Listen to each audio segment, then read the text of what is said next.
What's poppin', motherfuckers? I'm the coming attraction, and we back at it like a crack addict with another 2K22 video. If you guys not have already, hit the subscribe button, hit the like button, and leave a comment down below on what other types of videos you guys want to see. But as always, ladies and gentlemen, be sure to go chase your dreams today. But let's get into the video. Alright, boys and girls, so I'm sure you've heard the wise tales about Wilt Chamberlain. There's a camp of people that say he's the best player ever and would be able to dominate in any era of the NBA, and I promise today we're going to find that out. So, we're going to take Wilt Chamberlain, pick him in today's NBA, and see how he would perform. Wilt the Stilt, without a doubt one of the greatest players of all time. 7'1", 98 overall. For his career, he averaged 30 points a game and 20 rebounds. 30 and 20.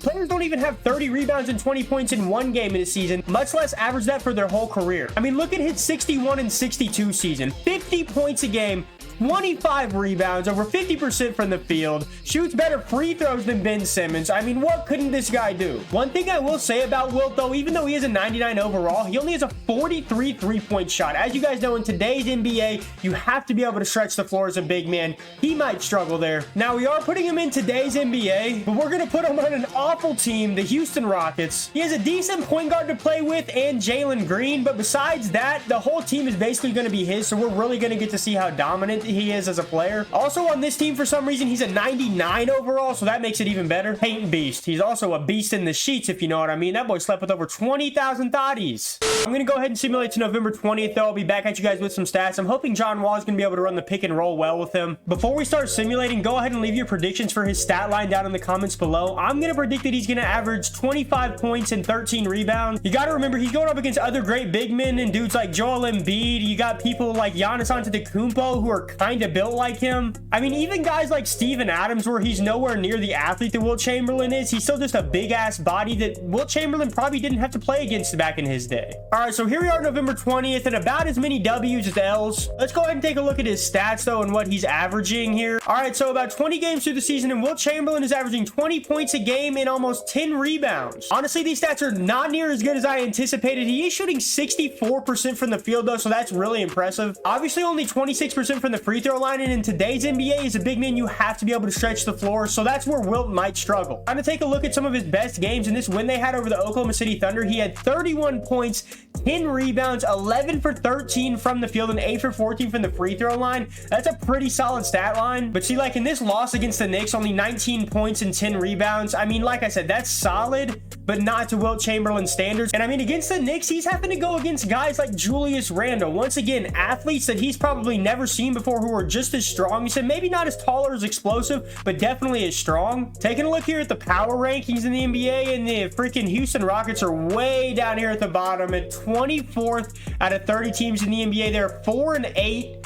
Just not too good. I worry about his play style and how it will translate to wins. I don't know. We're going to see that. We're going to simulate a little bit here further to the All-Star break and then see how he does. All right, guys. So here we are at the All-Star break. We're going to go take a look at Wilt Chamberlain's stats again. Whoa! 21 points a game, 14 rebounds a game. That's the Wilt Chamberlain numbers that I'm used to right there. 3 assists a game. Not bad at all. Field goal percentage has dipped a little bit to 58%. Nothing to worry about, though. 3-point percentage only at 12%. Not very good. 67 free throw percentage, not bad. All this in only 29 minutes a game. That's a little interesting. Currently, the Houston Rockets are sitting at 25-33. Only about 3 games out of the playoffs right now. It's going to be crazy to see if he's going to be able to lead the Houston Rockets to the playoffs. If he's able to do that, he's immediately a GOAT because this team is fucking trash. And Wilt Chamberlain is an all-star starters. It looks like he received the second most votes right behind Nikola Jokic. This would be his 15th all-star game. Could you imagine an all-star game with Stephen Curry, Kevin Durant, and Wilt Chamberlain all on the same team? That would just be fucking incredible. Once more, though, let's go ahead and simulate to the end of the season very quickly and see where the Houston Rockets and Wilt Chamberlain end up. I would be shocked if Wilt Chamberlain didn't end up winning Defensive Player of the Year. I think that is a place where he would be able to dominate just like he did back in the day, is on defense. He'd just be a huge annoyance in the paint every time guards go in. Then again, though, the three-pointer is more relevant in today's game, and the floater is a huge shot when guys like Steph Curry and Trae Young are using all the time. And Luka Doncic is going to win MVP, though. This is kind of interesting. In every single simulation I've done in the NBA 2K22, Scotty Barnes has won Rookie of the Year, so I guess we know what 2K thinks of the rookie class. And unbelievable. Giannis Antetokounmpo wins Defensive Player of the Year. Once again, every fucking simulation I do, Giannis wins Defensive Player of the Year. It's really not even cool. And this is quite shocking. Wilt Chamberlain did not even make any of the All-NBA teams, it looks like. Yep, no, none of the 3 All-NBA teams. I guess today's day and age is harder for him. He didn't even make all defensive second team. I mean, what even is this?